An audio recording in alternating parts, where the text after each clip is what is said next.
Hi, I'm Nisha DeGaring, host of Good Things Utah, and I've been a longtime supporter of Todd's Belief Cast. I hope you find inspiration in the courageous stories shared by the amazing people Todd features on his show. The guests serve as shoulders for us to stand on, allowing us to see a little further and cultivate belief in oneself. Remember, you have the dignity and power to change. I encourage you to keep striving and believing in yourself. Enjoy today's podcast. I want to take a moment to express my heartfelt gratitude to the incredible sponsors of the Belief Cast podcast. First, Craig from Craig Swap and Associates. If you need an attorney, he's your guy. Trustworthy, compassionate, always there when you need him most. Next, Wasatch Recovery, the greatest university on the planet, transforming lives one day at a time. Sandy from Minky Couture, the creative genius behind the most comfortable blanket you'll ever wrap yourself in. Comfort like no other. The visionaries behind Thread wallets. These wallets redefine style and functionality. Dave Philippi from Micro Plus, pushing the boundaries of nanotechnology and scientific research to bring us cutting-edge supplements for optimal health. The Ralphs and the Debenhams, creators of Mori Nutrition and Calm. Because if you're struggling with sleep, feeling stressed, or can't focus, Calm is your answer. Special thanks to the award-winning pianist Paul Cardall for his beautiful music that brings inspiration to every episode. And finally, Gab Wireless, letting kids be kids and giving parents the peace of mind they deserve. Right now, Gab is offering $25 off any device to new customers with no contract required. That's $25 off any Gab smartphone or smartwatch. Just go to gab.com/belief. That's where you'll get the best deal.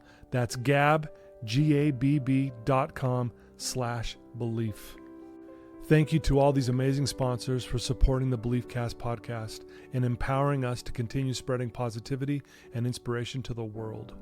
Welcome back, everybody. This is Todd Sylvester with the Todd Inspires Belief Cast. As always, I can't thank you guys enough for tuning in week after week. You guys have really made this podcast, if you will, a huge success. And it's not because of me. It's because of the amazing guests that I have on. And it's also because of your support. So thank you so much. And as was mentioned earlier, the sponsors, I'm so grateful for them and for the music by Paul Cardall that you're hearing at the beginning and end of this podcast. Thank you, my good friend Paul. You're the best. So we have an amazing person with a lot of energy. I really respect that. I love it. Her name is Carrie Hill. Carrie, thanks for being here. Oh, Todd, thank you for having me. You have a lot of energy too. So this is going to be such a dynamic I'm going to try and match your segment. energy today. That's the goal. Okay. A little background on Carrie.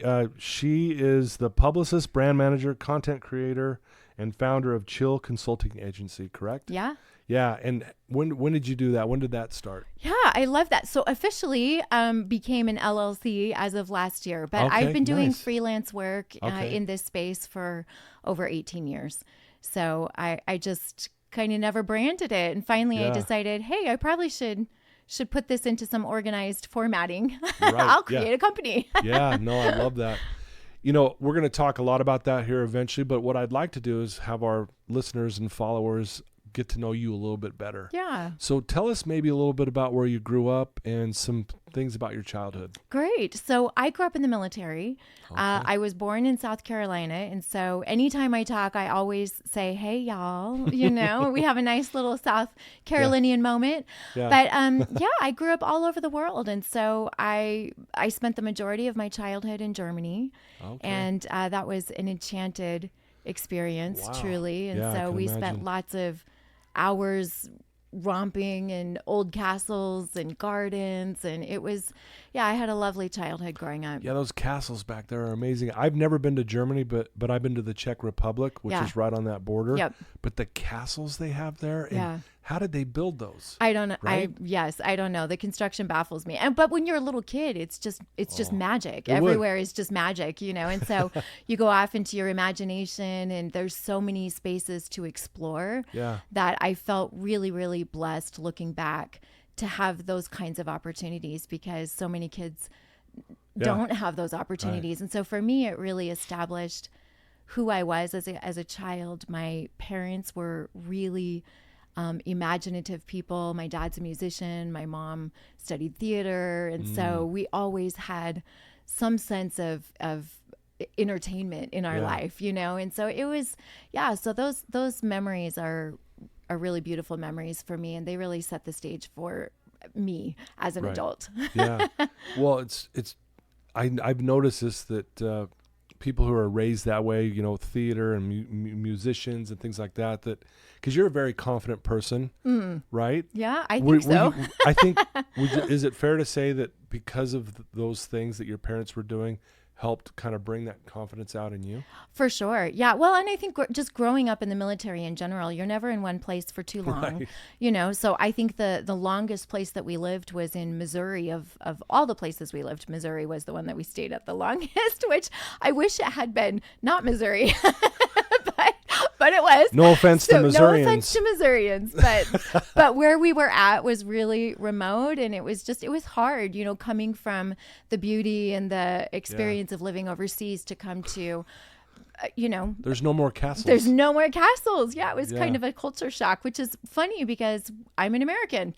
But, you know, living in Europe for most of my childhood life, I really became acclimated to that kind of life. And so moving to the U.S., back to the U.S. was a little bit of a shock. But back to the confidence, I think moving every couple of years puts you in a position to just have to make new friends, have to be open to new experiences. You know that nothing in your life is 100% stable except for your family. And wherever your family is where you are, you know? Right. And so so I think that adds a lot to confidence building. And I would say for most Army brats, if we can still say that with that word, I think we're pretty confident, independent people because you just grow up that way. Yeah, it reminds me of a quote by Israel Asandia that says, "We never know how strong we are until that hidden strength is kind of forced out of us." Yeah. Right? Yeah. And so you're almost forced, I got to make new friends. We're in a new place. I got to get vulnerable. Yes. I got to put myself out there. Every time. And, you know, like even with me, you reached out to me, which was really cool. And that's a vulnerable thing to do. And you did it. And I love it. Oh. And just I just really admire your confidence, and that's why I wanted to see where did that stem from and how did it cultivate through your lifetime. Thanks, Todd. I appreciate that. Yeah. You know, I had really not to get too deep, but I just want to give some background to my parents because Please, I'd love to hear. My dad was a high school dropout, you know, back in the 70s, 60s, right? Early 70s. Yeah, he did. That's exactly. He dropped out so he could play music. And he played in a band called Shag. So Really? The long hair and the tuxedo shirts and the motorcycles, you know, all the things. And he wanted to pursue music. And he grew up in a home that was a broken home, if you will, right? Divorced parents, but had some abuse, a little bit physical, emotional abuse in that situation from his dad, and grew up with a single mom. And she worked as hard as she could to go to school to become a nurse, and then she was a nurse. So there was not a lot of home interaction. Okay. And so he had 3 brothers, and they basically raised themselves. Wow. And so when he met my mom had been through a similar circumstance. Her dad was physically abusive, and her mom was divorced. And so the reason I share this with you is twofold. Number one, being drafted into the military after my mom and dad met and got married was the best thing that ever happened to my dad. It gave him structure. Sure. It gave him focus and purpose. And so when he and my mom came together, they literally said, "We will not repeat this cycle." And they didn't. They were the links that broke the cycle and started something new. And so when I look back at my childhood and we talk about confidence and vulnerability and bravery, to stop a cycle of abuse from both people takes a huge amount of courage and vulnerability and dedication and commitment. And just stating earlier that my childhood was so magical, I credit all of the confidence that I have and the independence and the love and the vulnerability and the bravery to my parents for instilling that in us simply through their example of being strong, independent people that were really committed to creating something new for their future. And I just find so much, people say, who's your heroes? These are my heroes. Wow. My parents are my heroes Sure. because they gave this gift to us. And because of that, even though 2 of their children are also divorced, that happens sometimes. That's okay. Yeah, but I think the beautiful thing about that is that we were confident enough to recognize in our own relationship situation, what was healthy and what wasn't. Yes. And so I was really grateful for that support and for their, just for their commitment to allowing us to make our own decisions. They would never push religion. They didn't push a direction in life. They just were very much, we will raise you and you will decide for yourself what you're going to do. That's pretty rare. Yeah. That is so rare. I can see why they're your heroes. For them to make the decision that we're going to stop the unhealthiness moving forward. We're not going to pass that along. I mean, that affects generations. Yeah. Yes. That's amazing. Yes. And it's funny, I was having this conversation with my dad and he said, my mom had a lifelong friend who passed away from cancer, and he was a recovering alcoholic. And he dedicated his life to Alcoholics Anonymous. And when he passed, he was a big Harley guy, music guy, right? And when he passed, there were like 400 people at his funeral that he had touched, over the course of his life.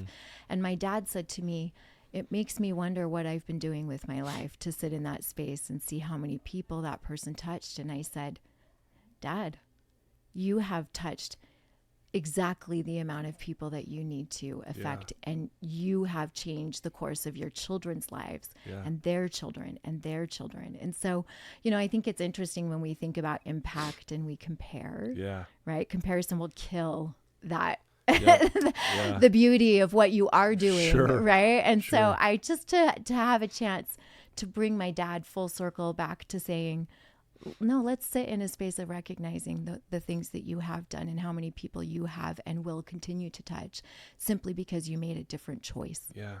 So Well, it sounds like there's many lessons you've learned from your parents growing up. We talked about the confidence piece, impacting people. Is there another thing that stands out to you, like this is another big lesson I learned from my parents? Yeah, I think empathy. Empathy is a hard emotion to understand. Right? It's right. For me anyway, I think my dad is a very empathetic person. My mom was let me back up. What I learned from my mom was, oh, did you fall down on the sidewalk? Well, did you hurt the sidewalk? Okay, let's go. Right? Like there wasn't a lot of sitting in a space to feel bad about yourself. It was like, yeah, you fell down. Oh, that stinks. You're let's good. go. Let's go. Yeah. And to counter that was my dad which was more like, oh, did you hurt yourself? I know that must have hurt so badly. Like, how can I help you? And so pulling from both of these personalities, I think I learned, number one, grit. You just get up and you do. Love that. And then from my dad, how to extend your heart, how to expand your heart to other people's circumstances and where they are in their life. And between those two things, I'm me. Yeah. No, I love that. There's a fine line there, right? Because to have empathy, but at the same time also have that grit and not to wallow in difficulties.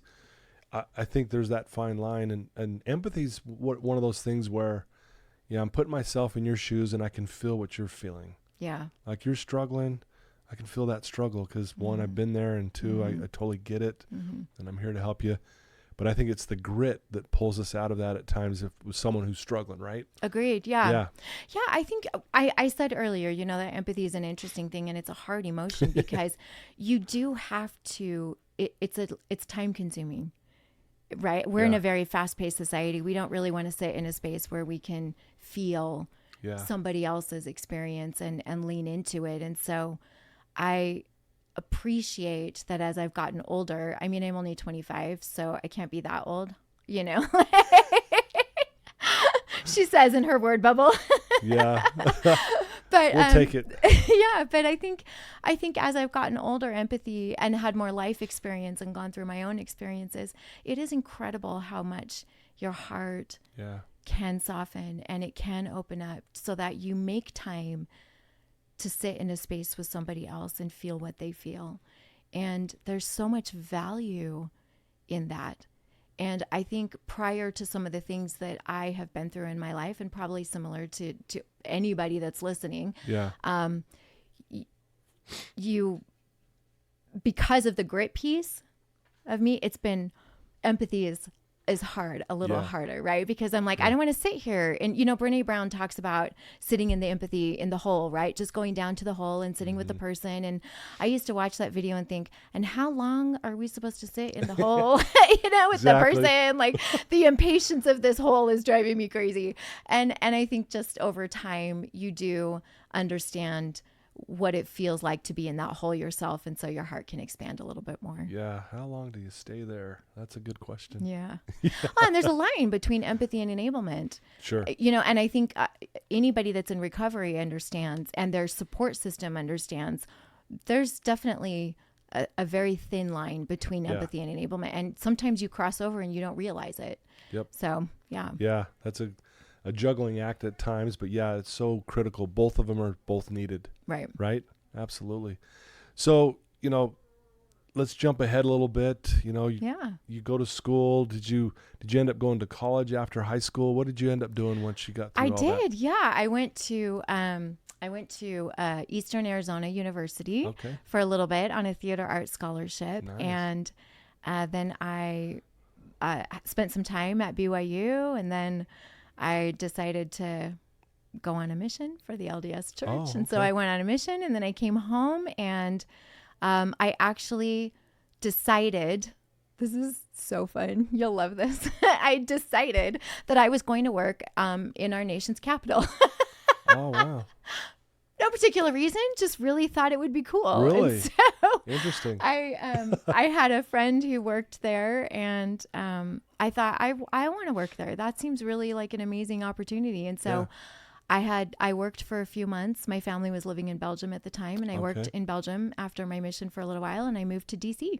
Just bought a plane ticket, went to DC, found someone's couch to crash on for a little while, and every day I called Senator Hatch's office every day and talked to David, the office manager, and said, I'm interested in working for the senator. Do you have any jobs open?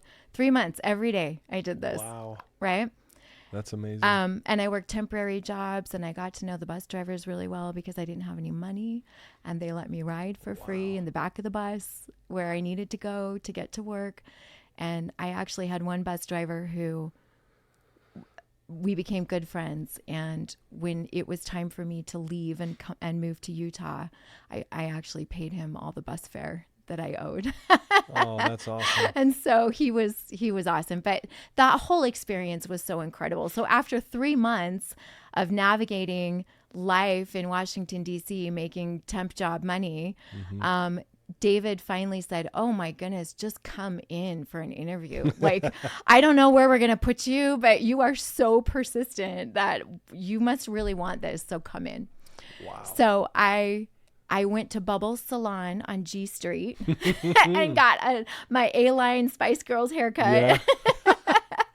And I got my plum suit from Nordstrom Rack, and you will love this, the only pair of heels that I had was a disco silver huge platform shoe that I bought to go dancing with my friend.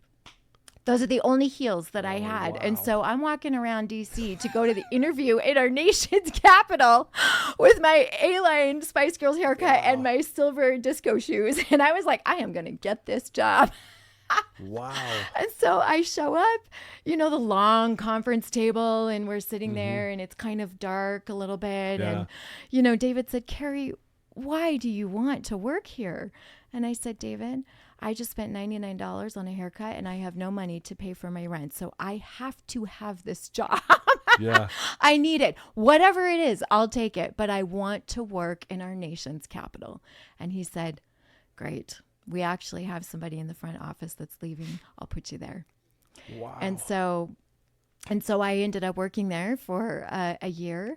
And, and I met all kinds of people. Like I met Richard Branson and Janet Reno. Remember Janet Reno? I remember Janet, yeah. Wow. Back in the day. Yeah. And Billy Joel. And I mean, it was an incredible experience. Yeah. And, one that I'll always treasure. This again highlights your confidence. It highlights, because of your upbringing, moving around, having to put yourself out there and get vulnerable. It was basically training you for you to go do that. And then you're like, I'm not leaving until I get this job. Yeah. The persistence. Yeah. I mean, all of that was cultivated based on what you've shared already with your upbringing. For sure. That's amazing. Yeah. Well, and youth, right? Like you don't know what you don't know. Yeah. Yeah. Little ignorance at times. That's right. It's I a don't blessing. know what's going on. It's a gift. Like, what do you mean I can't just walk in and get a job at the Capitol? I had this really cool girl on my podcast, Kelly Davis, and similar story. She always wanted to work for the Denver Broncos. Would reach out to him, nothing. She's like, I'm driving to their corporate headquarters. That's awesome. Drove to the corporate headquarters, and she's like, I am not leaving until I get a job. Walked in, said, I'm here for an interview. And they said, well, with who? And she goes, I don't know, but I'm not leaving. Amazing. I think I need to know her. And she got the job. Awesome. And then, a week or two later, she's in the sports suite at the Mile High Stadium, standing next to John Elway and the owner of the Denver Broncos, watching the football game, going, here I am. But I love that because just go make it happen. Yeah. Like, right? Yeah. And that's really what you were doing. Well, I'm going to make it happen. And there's some beauty. Like we just talked about, like being a little ignorant, but there is some beauty in being naive. Sure. So let me come full circle with this back to what I'm doing right now, because you don't know what you don't know, and that's the truth. And so sometimes you want to stay in that space because you can get really jaded if you start asking for other people's opinions and thoughts and input. True. All of a sudden what you were really passionate about, now you're not so sure of, and you're second guessing it. And maybe it's not the best thing because so-and-so expert said, maybe this isn't the best thing. You know what I mean? And so I think there's a little bit of beauty in just putting your head down and saying, I don't need anybody else's input in this moment. I just need to do this thing and just do it, you know, and see what happens. Like the worst thing that can happen is it doesn't work out. Right. Great. Okay. Well, then you pivot and we figure out something different. Right. So when I got married, I was 23, and it's so interesting. I just spoke about this earlier this week, but my greatest fear, Todd, was that I would be the sole provider of my family. That was my greatest fear. Wow. Right. My mom was a stay-at-home mom. It wasn't like we didn't have any money, right? We grew up in the military, but my dad was I think we made $32,000 a year in the military. I mean, you have your housing paid for and you have some of those things paid for, but $32,000 for many years while I was growing up is, for a family of 6 people, is nothing, you know? And so we had nothing. We had the military, and we went wherever they told us and lived wherever they told us to live. And that's what we did. And so I got used to going to thrift stores and cutting out Guess, little patches to sew on my Walmart jeans. So I could be cool in my sophomore and junior year. But yeah, so I got married when I was 23, and I was so concerned that he was on a track to study finances, and we were focused on him finishing school because it's what we agreed to do, right? And so the blueprint of our family was very much, I work and I'll support him until we decide to start a family, and then I'm going to dedicate and commit myself to being in that space with my kids. So I always carried that fear around with me that I would somehow be the sole provider of my family. And how was I going to do that? I didn't finish school because I had a family, like so many women, especially in the state of Utah, right? Happens. And I had moved back here, and we were living here at the time. And so I really, when I had my children, I worked until I had my daughter, and I really felt compelled that I needed to be a contributing source of income somehow. And so I nannied, I did whatever I could do to help my spouse not feel so overwhelmed with the burden of caring for our family. Right. And one time I came out to Utah after my third child, and I put this baby wrap on. And one of my friends had it, and she said, "Oh, you should try this. It's so great." And I tried it, and I loved it. It saved my life, you know? And I thought, oh my gosh, how do I get involved with this company? And so when I went back east, because we had moved from Utah to Virginia, when we went back east, I called the company and said, "I love this product. I want to sell it for you. Do you have a retail manager out here on the East Coast?" And they said no. And I said, "Well, let me try it." Right. Yeah. So I started to bring in some income that way through the sale of this product. But I hit a wall, and I realized I need to tell a story about this product for people to be interested in it. And so I started just crafting narratives about why baby wearing was important and how wraps could help and blah, blah, blah. And pretty soon, back in the day, it was media interviews, right? So like actual magazines and newspapers, you know, there was like 2 blogs on the Google, you know? And so I eventually just found my way into some publications, and the Washington Post did a feature on baby wearing with me at a show. Wow. And, you know, it became a real thing, and one thing turned into another. And I encountered a public relations company that was doing some celebrity gifting. And I said, "Oh, let me partner with you." And then I worked for them for a little bit. Right. And then one thing led to another, and it was just me offering services, and people found me and said, "Oh, I heard that you do this. I would love for you to help me with my book, or help me with my new album that's coming out, or help me with my new podcast," which was brand new on the market at the time, you know? And so, so one thing just led to another. And over time I had 35 clients that I maintained, up until I needed to go back to work full time. And so what I learned from this experience, and what I try to share with other people when I talk, is that your soft skills are marketable skills. You just don't know it yet. Right. And so having a little bit of going back to that naivety of not knowing that I couldn't just do that.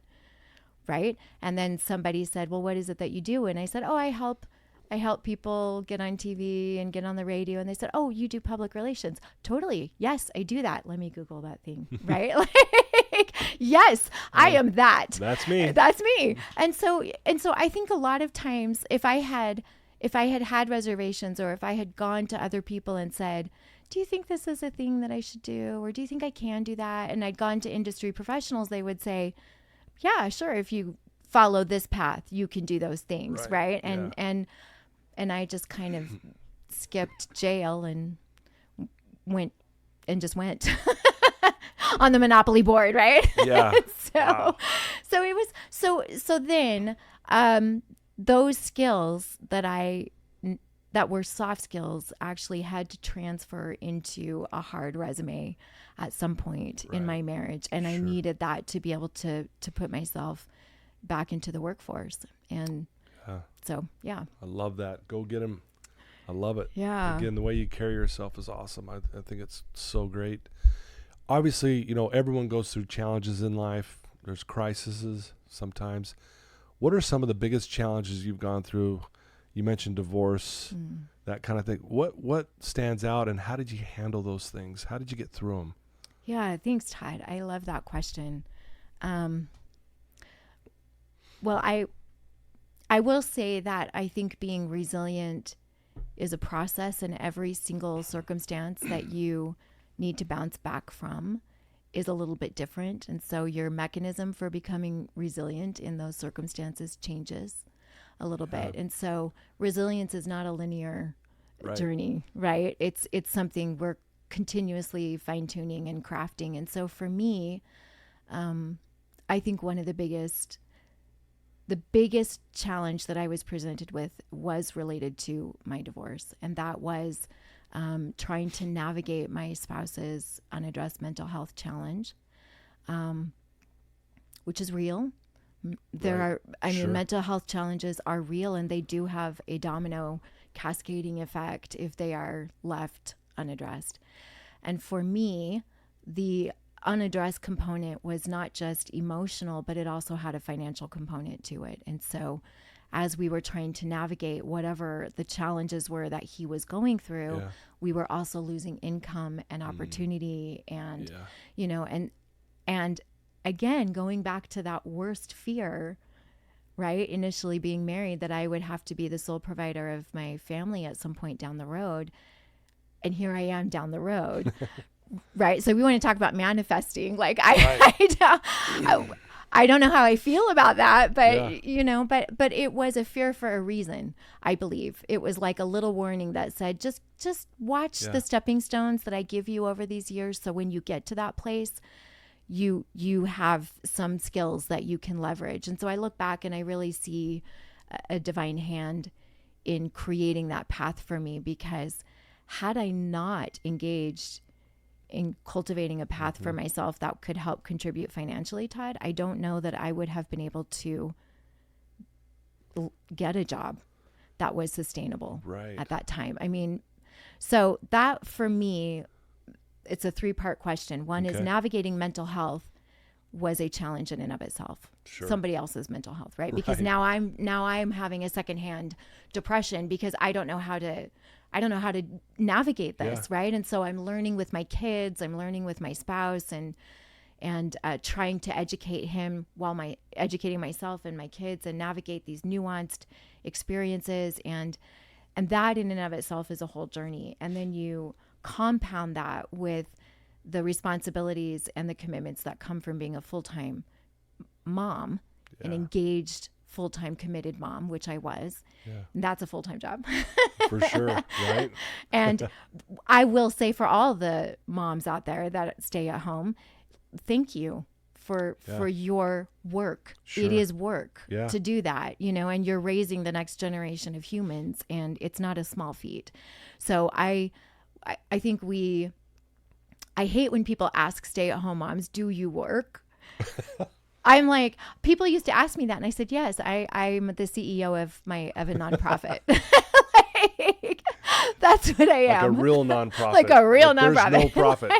They don't even say thank you. And so, so I just want to pause here, because I think those comments speak to how much dedication I wanted to give in that realm. And then, kind of the third piece of this is navigating. Now we're out of financial floor. We've exhausted every resource.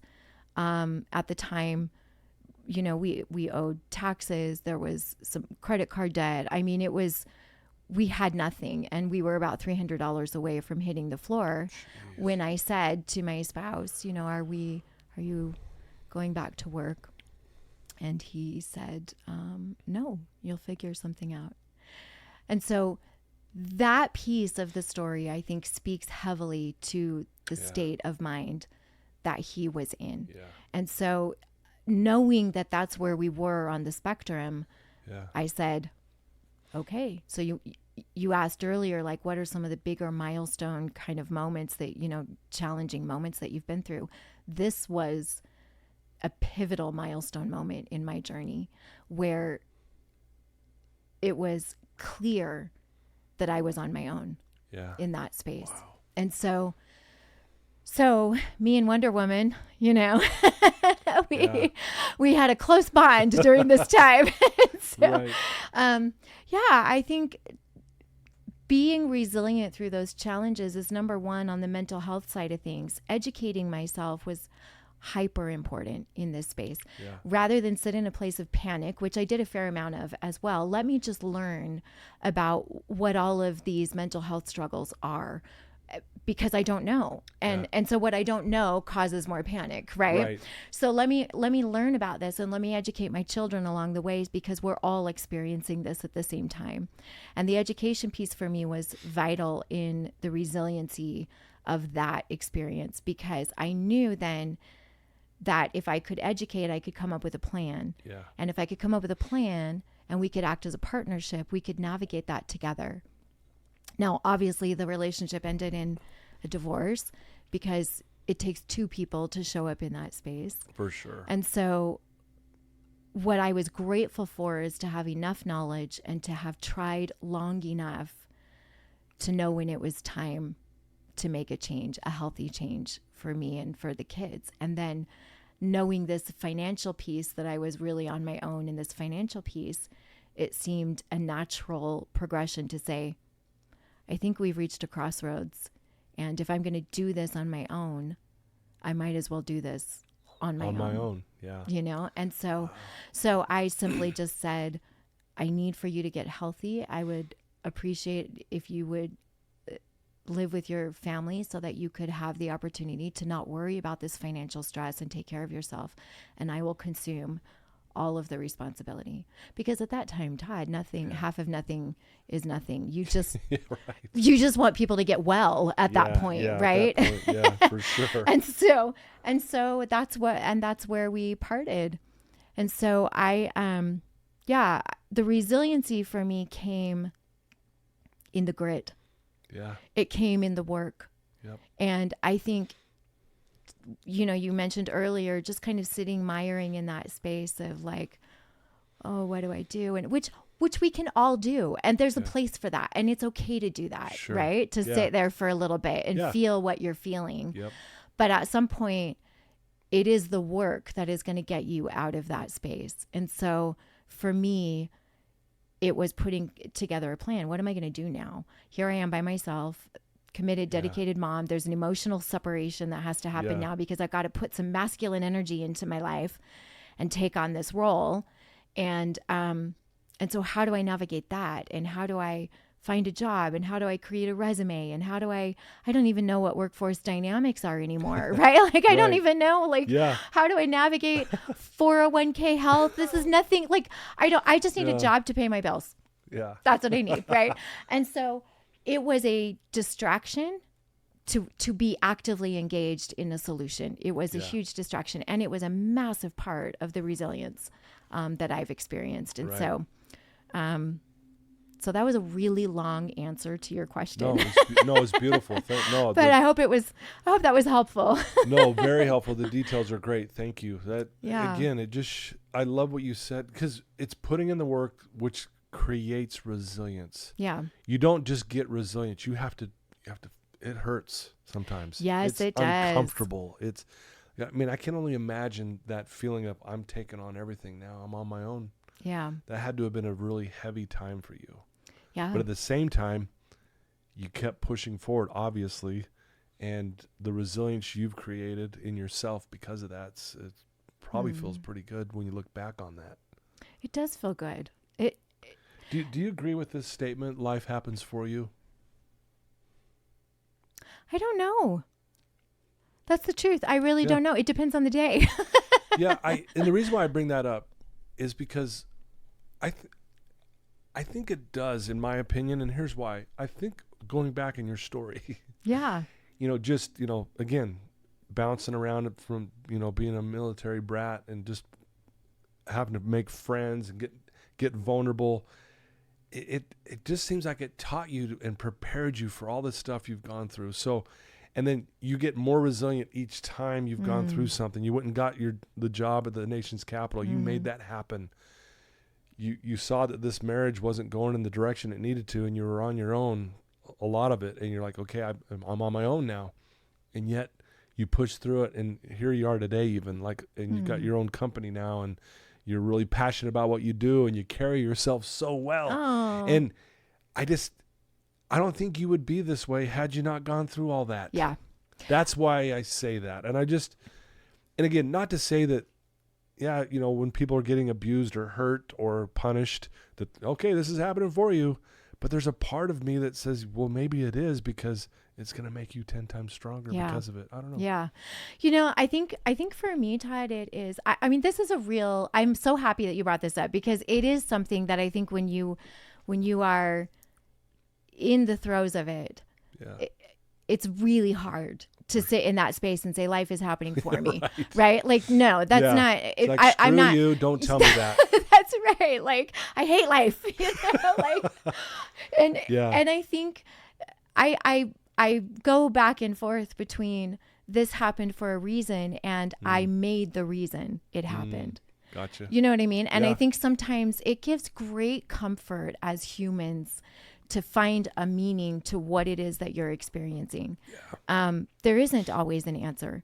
There's no reason that somebody should be in an abusive situation. There's no explanation that makes that okay. You Right, know, I for mean, sure. and I'm going to the extreme, but I'm Yeah. just saying in that space, And I'm with you on that. there's no, and so sometimes you have to, when you come out of that space, and I don't know that you ever come out of it, but when you are in a place where you can sit with it, that happened to you, then the question becomes, well, now what do I do with it? Right. And so life happened. This happened. Yep. And it is up to me to figure out what I'm going to do with it. But there is an enormous amount of comfort, like I mentioned earlier, in holding on to the idea that this happened for a reason. Yeah. And when you take that out of the equation, wow, life feels really hopeless. Yeah. You know? For sure. And so I think the story, the narratives that we tell ourselves to help us hang on in those really dark moments are really significant. And I never think we should minimize whatever you have to tell yourself to pull yourself out of that space. That's your thing. For sure. I support you in that, right? Because I want you to succeed on the other side. Well, I appreciate your honest answer with that question. I appreciate that. It was really well said. And again, it's a very good perspective for not only, I love hearing your perspective, and I'm sure our listeners like, hey, that was really profound. So let's jump forward a little bit. Let's talk about, Chill Consulting Agency. Yeah. What is that? And explain to our listeners what you do exactly. Okay. I love that. So as we heard, my professional path was a little backwards. That's okay. When I put my resume together, and this is a key part of the message that I share for single moms with my work in Empowered, which I'm sure we'll get to in just a minute. Yes. But the resume building, the part of understanding who you are and the skills that you've amassed over the time that you've been a stay-at-home mom is really important in this story, in many women's stories. For sure. And so, when I put the resume together, I did hundreds of iterations of my resume to see like who I actually was at this point in my life. Yeah. And so about almost 7 years ago, I went and interviewed for Neater's Bakery and Cafe. Okay. And I had been on hundreds of jobs. I was on, I don't want to say hundreds of job interviews, but a lot of job interviews. Felt like hundreds. Yeah, right. And I was on welfare at the time that I was looking for a job. And that was in and of itself an experience to understand more about that system and how people really do get trapped in that system and the reasons that they do. And so, so that journey for me was really humbling and extremely eye-opening. And I was experiencing all these things at the same time, figuring out who I was professionally, navigating the welfare system, trying to navigate a spouse's unaddressed mental health and figure out how I was going to pay the rent that month. Yeah. Right. I mean, so there was a lot of things happening Sure. about 7 years ago. And finally, after about 6 months, I went in and interviewed for Neater's and had a great interview, and they hired me as their public relations manager. Yeah. And I worked for them for 2 years, and it was amazing. And I will forever be grateful to Neater's and their family for hiring me because they changed my life. Wow. And That's great. so I got some fabulous experience working with Neater's, and I was able to put all of that freelance creative energy into helping them with one of their Hope Fights Childhood Cancer campaigns. Yeah. And it was just a great experience. It was fun, and I gained 10.5 pounds eting all the bread, It I was, can imagine. it was amazing. It'd be hard not to eat that stuff. They were like R&D day and everybody lines up, So, but from there, I worked for Crucial Learning, which was Vital Smarts at the time. So Okay. I know you're Yep. familiar with Yeah. the Other Side Academy and Joseph yeah. Grunny. And, Oh, yeah. and so working in that space was also an incredible experience because I needed the skills of the Crucial Communications suite of products for me to navigate my divorce. And I didn't know that when I got the job. Yeah. And immense love and appreciation for that organization. They're just, all the people are top-notch quality people that work there. And it was a huge gift, again, for me to learn another skill set in a different way. And so I manage their community, their 16,000 global community of trainers, online on Facebook. And it was amazing. I loved it. That's awesome. I loved it. Yeah. And so then I moved into a different job, which was clinical research. And you think clinical research, but the most fascinating, because here, Todd, is something interesting.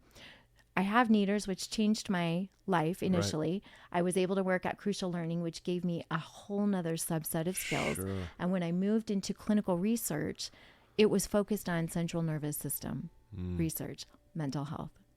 So all along the way, I am just learning these skills that I desperately need. We got a little music playing to navigate. I love that. Yeah. Let's just sit in this moment.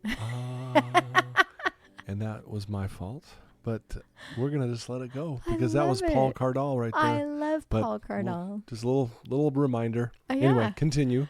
No, I was just saying it was just interesting that I was able to be in these spaces that were integral to the success of where I was at. So last year, the Clinical Research Network, which I also loved working for, right. And I managed 19 of their like the social media for 19 of their locations. Yeah. Anyway, they had layoffs along with 45% of the nation, I feel like. Yeah. And then I was in a space where I thought, now who am I? Yeah.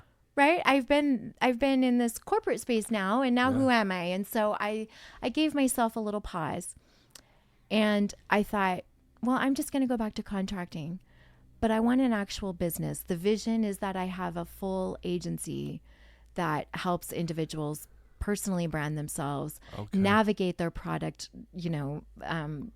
campaigns, do kind of cool nonprofit stuff. Like I just want to do all of it, Yeah. And so I set up Chill Consulting Agency. Now here is the coolest thing about, and I have continued. I've had contract work, for over the past year, and in fact, right now I'm doing some work for Supriya, which is an incredible foundation doing amazing things. Yeah, I've done some research on them since you referred me to them in that direction, but they're doing amazing things. Yeah, they're an amazing company right here in Utah, and I feel really humbled to be able to be part of their mission. That's great. Yeah. So that's so I'm doing some work with them, and I lost my train of thought. So last year when I decided to create this company, I put an intention on my LinkedIn profile.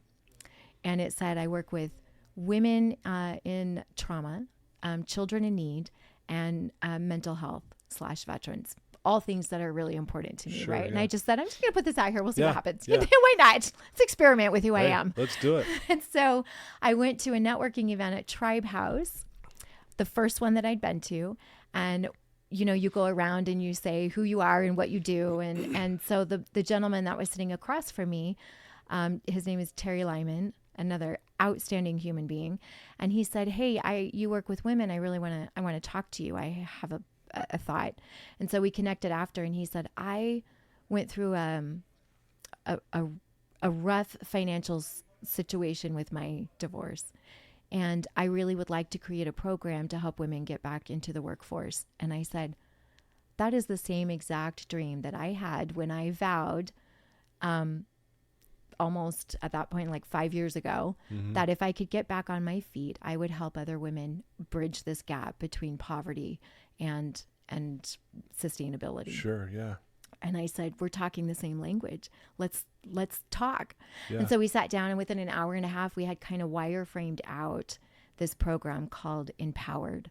And it's an 8-week course that teaches fluid skills like Canva, HubSpot, Google Suite, right? For fluid skills that you can put on a resume that are marketable anywhere that you go. Yeah. And then the business model is to work with businesses who are willing to help us solve a divorce-driven poverty socioeconomic struggle within our communities. Yeah. And single moms, surprisingly, are the largest pool on a state's economy.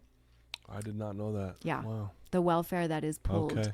out of our system to support To single support, moms is yeah. the largest pool. So this is a problem that is, I think everybody wants to solve. We want to help. We want to see moms succeed, and we want to stop generational poverty in that circumstance. And so under the Chill Consulting umbrella Yeah. is this kind of pet project that I'm working on. But I love it. the Chill Consulting space is really, it's PR focused, and it's really more about strategic collaborations and partnerships, creatively thinking about how to maximize what you're already doing into bigger spaces.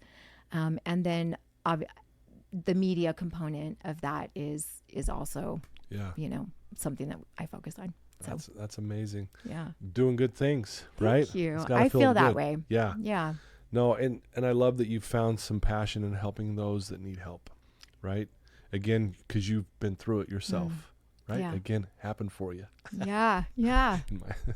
Yeah. I like how you're working that in there, though. I'm working it in. There's a little jab You're like, for I will ya. convert you by the end of this, I'm Carrie. going to convert you, sister. No, but I love it. I love what you're doing. What's on the docket? What's in the future for you? Do you have big plans? Is there something you could share with us that you're working on, or where do you see yourself maybe in the next year or two? Yeah. Well, I always say that I see myself with George Clooney, but he never calls me. It's so frustrating. Well, we're good friends. I'll give him your number. That would be amazing. Okay, you Good. got it. I just need them all to, step aside. Yeah. Like, you have to be beautiful and a human rights lawyer. Like, Maybe, I don't know. power couple. Yeah. Anyway, goals. #goals. Yeah. I feel like for me, my primary focus is really in helping other women that are in my circumstances. Okay. Like that Yeah. is my passion. That's passion, yeah. In terms of growing the business, I'm always looking for amazing people to work with. Have you ever heard of Katie Bunnell? Yes, Katie and I have talked. Okay, yes, we're friends. Live Your Dream Foundation. Yes, she's amazing. I know her really well. I support her golf tournament every Yes, year. that's and great. I donate to her cause. Yeah.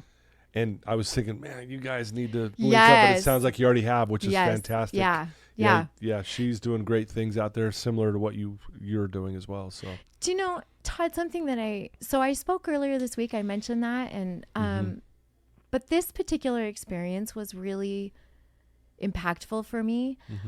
It was with a group of women who are realtors, and wow, to hear their personal experiences after I spoke and they shared those things with me, my heart was so tenderized by these experiences, because what I saw was a room full of women who are trying their best to become resilient after deep pain, deep pain For and sure. abandonment and abuse and struggle. And all I could think of was, please quit hurting our women. Men, please quit hurting our women.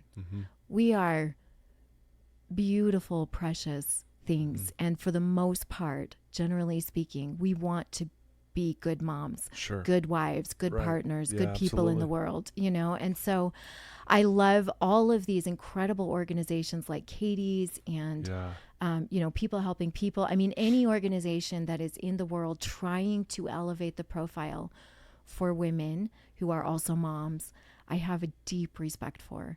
And I just want to reiterate that there is a massive need to uplift our women, because we are the heartbeat of society. When we stop enabling our women to nurture society, we start to lose a really beautiful piece of life as a holistic, commentary. We have to take care of each other, and we have to take care of our women. And in doing so, we take care of the children that we create and that we hope will be the next generation of leaders moving forward. And so there's a lot of really harsh circumstances out there in divorce, outside of divorce, in marriage, where women are experiencing all kinds of forms of abuse. And my plea to the world and to the men in the world is, please stop hurting our women. Right? We need strong, beautiful men Yep. to show up in their vulnerability, in their masculinity, in their love and their empathy and their compassion. Yeah. We need you Yeah. in our lives, right? And I think there's a lot of unrest right now around men trying to find their place in the world a little bit, Sure. and women just naturally kind of elevating themselves and each other. And I think all that we want to see in the world, at least I do, is just that we all rise together, that we all find our place in the world together as couples, as people. There's not this you're less than I am because of the gender dynamic, you know. It's like, no, we are at a place in our society right now where we don't have time for that. We all need to be elevating each other as people. And so that would be my biggest plea. Like, men, elevate your women elevate your women and your children, and together we elevate. Yeah. Beautifully said. Yeah. Thanks. Thank you. If there's someone listening to your voice right now that's in a dark place, and you've already said some really beautiful things today, but what would you say to that one person right now that's just listening to this and they are struggling? What would you tell that person? You're going to make me cry.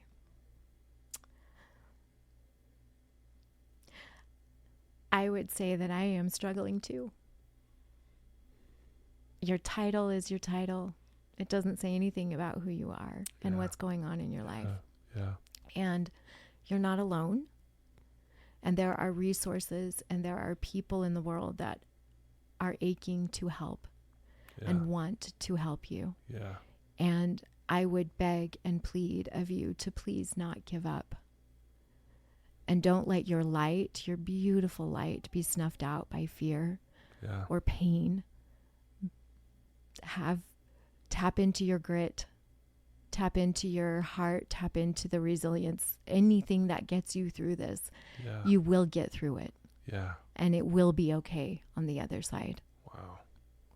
Beautifully said. Thank you. Thanks for sharing that. And I felt the emotion there as well. I appreciate that so much. And we all have something we're wrestling with, and we need each other, and we need to support each other, and we need to be strong and show up for each other. I love that. What a beautiful message. If there's someone that wants to reach out to you and get to know you better and, learn more about, your company, and then also Empowered, and then maybe even hire you to come speak. Yes. I know you want to do more of that. I do. And you'd be really great at it, obviously. Thanks. What would be the best way for someone to reach out to you? Yeah, so you can connect with me on LinkedIn. It's just Chill Consulting Agency. Okay. The name associated is Carrie H. So you can find me really easily there. My Carrie portfolio... my portfolio website is linked on my profile, and so you can take a look at that. But you can send me a message. You can email me at carriehillpr@gmail.com. Okay. You can call me. I'm not going to give my number, but if you reach out to me, I will give you my number. There you go. There you go. So yeah. Well, and I'll put those links in the show notes too. That would be great. So. Oh, Todd, I wanted to share too. I have just finished my ebook. Oh, okay. It's brand new. I shared it Nice. with the group that I spoke with earlier this Okay. week, and Yeah. I shared it with Mary Crafts. So you two are I the love only Mary. people. Mary. Shout out to Mary. Shout out to Mary. She She's is- amazing. Isn't she? She is. That she's woman. She's awesome. Every time you talk to her, you feel like you're $1,000,000. Totally. Right? Yes. Do you know, She's I the love best. that. She gives you her full attention. She is present with you. It's brilliant. She's one of the best. That's cool that we know some mutual people. Yes, too. agreed. So she's That's so awesome. So it's the book is called Empowered, and it's 37 pages of a little bit of my story, the action plan that I leverage to navigate my own spouse's mental health journey, and then a checklist of things that if you are preparing to make an exit, like please do so with a strategy. Sure. Don't just walk out the door and Right. hope that things work out, you know? Good luck. And then Okay. and then it also has resources for other community organizations that are helping women in different ways. Live Your Dream is included in Yes. this as Cool. as an option. Sure. So it's free right now. It will go through, I'm sure, a couple of iterations, but I'm offering it free because I've had so many women reach out and ask for a resource. And so that is, I'll make sure that I give you the link so that you can share that. Yes, that's great. Yeah. That's so cool. Yeah. Didn't that feel good? It did feel good. Yeah, that Thank you. amazing. Wow, what a great interview, and what a great time to get to know you better. And I'm so grateful that we've connected, and the things you've shared today have inspired me, to be completely honest. And I know that people listening to this will get something from you. And I love the way you show up in life, and I look at all the stuff you've been through, and it's so great to see you out there being a light for other people. Thank you so much, Todd. Yeah. I would say the same thing about you. Thank you. Thank you. I appreciate you. Yeah, it means a lot. Thank you so much. Well, there you go, folks. Carrie Hill, guys. And I've got the links in the show notes. Please reach out to her, learn more about her, get her ebook, all that fun stuff. Boy, I told you guys we're in for a good one today. And it did not disappoint at all. Please share this with your family and friends. Please reach out to those that you know are struggling. Send them a link to this episode. Carrie will uplift them and help them see things maybe a little bit better and what they're going through. So I love you guys. Again, thanks to all my sponsors. I love you for your support. Until next time, everyone. Thank you, everybody. See you, Carrie. Thanks.